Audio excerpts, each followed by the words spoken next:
Shalom Mister, perkenalkan nama saya Sharon Esariana, saya dari kelas Iners nomor absen 22. Hari ini saya ingin mengerjakan BA project yaitu sekuler dan rohani.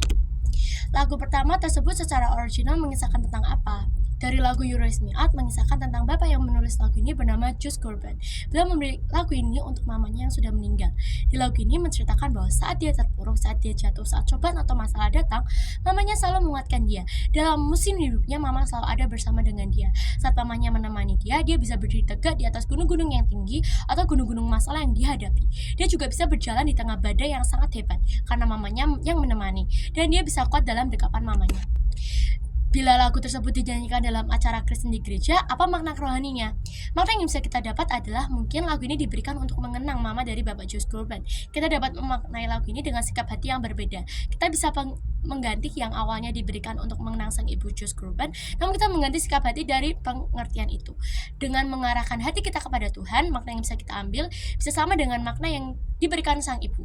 Karena dalam lirik itu dikatakan bahwa when I am down and my soul are worry, and when troubles come, my heart burden me. Saat kita jatuh dan jiwa kita tidak baik-baik saja, saat cobaan dan masalah datang dan hati kita jadi sakit.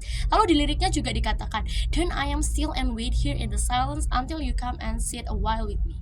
Dan di lirik itu dikatakan, aku berdiam diri duduk di kesunyian sampai engkau, yaitu Yesus sendiri, duduk di sebelah kita dan menemani kita. Lalu lirik yang sangat populer mengatakan, you raise me up, yang you-nya itu Tuhan Yesus sendiri, you raise me up so I can stand on a mountain. Dari lirik seterusnya kita bisa mengambil bahwa sikap hati di mana Tuhan mengangkat kita agar kita dapat berdiri di atas gunung-gunung masalah kita dapat berjalan dalam badai hidup kita, dan kita dapat kuat saat di dekapannya Tuhan. Lalu berilah satu ayat Alkitab yang sesuai dengan makna rohaninya. Di Yesaya 41 ayat 10 dikatakan, janganlah takut sebab aku menyertai engkau, janganlah bimbang sebab aku ini Allahmu. Aku akan meneguhkan bahkan akan menolong engkau. Aku akan memegang engkau dengan tangan kananku sendiri yang membawa kemenangan. Di Yesaya 41 ayat 10 ini merupakan ayat yang saya pegang dan ayat favorit saya, yang berdustakan tentang Tuhan akan mengangkat kita dengan tangan kanannya. Dan di ayat itu juga dikatakan bahwa Tuhan akan menyertai kita dalam segala musim hidup kita, dan Tuhan akan meneguhkan kita dan menolong kita. Menurut saya ayat ini sangat cocok dengan lagu tersebut karena Tuhan akan mengangkat kita dengan tangan kanannya dan memberi kita kemenangan. Jadi jangan takut karena Tuhan berserta.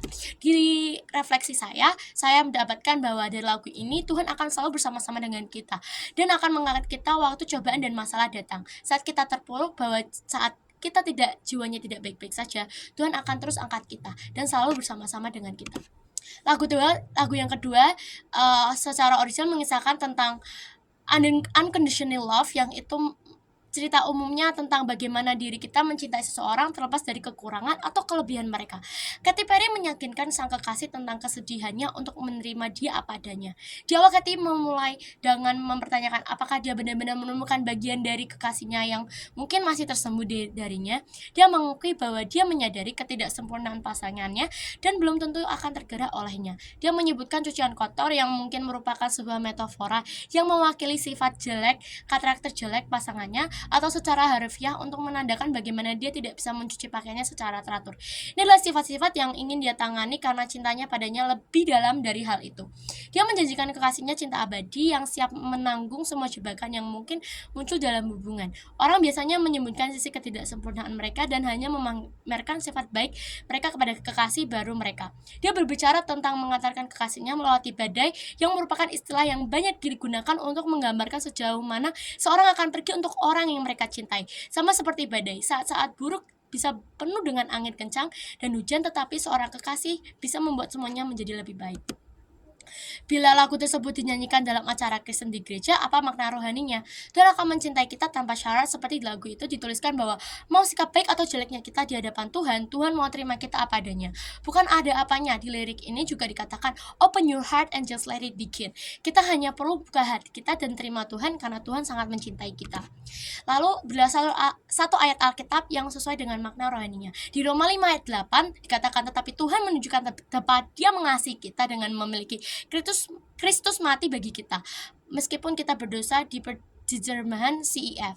Meskipun kita berdosa, Tuhan tetap mencintai kita tanpa syarat, sehingga Ia memberikan anak yang tunggal untuk menyelamatkan kita, untuk menghapus dosa kita. Karena cintanya tanpa syarat, Tuhan akan lakukan apapun untuk menyelamatkan kita, karena Tuhan terlalu mengasihi kita.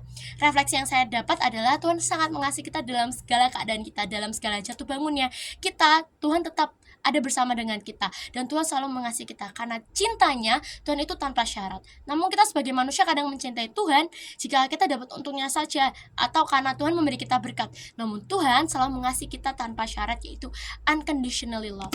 Terima kasih sudah mendengarkan presentasi saya. Terima kasih, Tuhan Yesus memberkati.